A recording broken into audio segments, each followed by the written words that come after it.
Plūdiem Ventā atbildīgie dienesti bija gatavi atlikti gaidīt ledus iešanu. Tā sākās jau svētdien 21. marta vakarā, tā kā laiks bija lietains, ūdens līmeņa celšanos prognozēt bija grūti.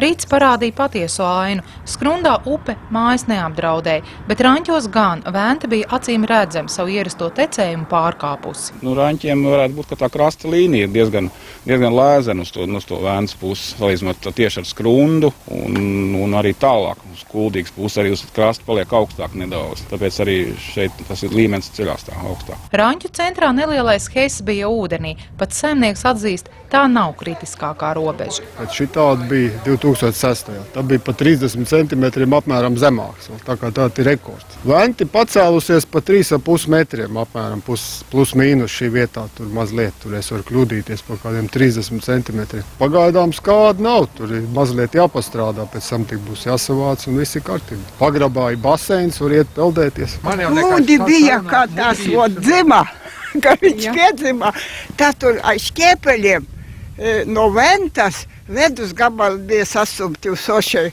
Viņi nevarēja atvest no slimnīcās. Bija ceļš pārplūdis, Ventu spridzināja, dabūja gaidīt veselu līdz 12 naktī, kamēr ceļu atbrīvoja no ledu spridzinādami, tā viņu atvedu māja. Tomēr vakarpusē jau bija cita aina, ūdens līmenis turpināja celties. Ja no rīta šķūnītes Raņķos bija līdz pusei ūdenī, tad pēcpusdienā bija redzams te tikai jumts.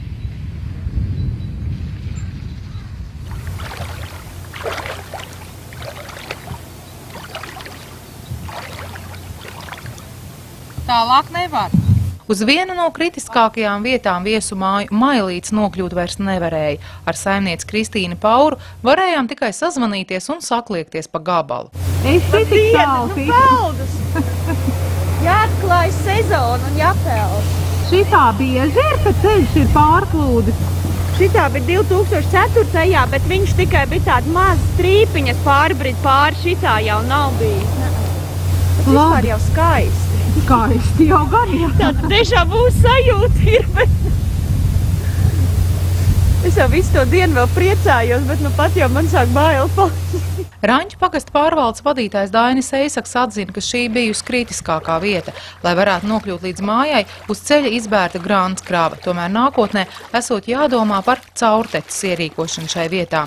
Visu dienu Ventas līmeņa svārstības kontrolēja valsts ugunsdzēsības un glābšanas dienesta Kuldīgas daļas speciālisti. Šobrīd Kuldīgā ledus ir izgājis, pašā Kuldīgā lejpus Kuldīgas pie Onkulīša trases līkumā, bet tur lēnām, bet ledus kustās, tāda sastrēguma nekur nav.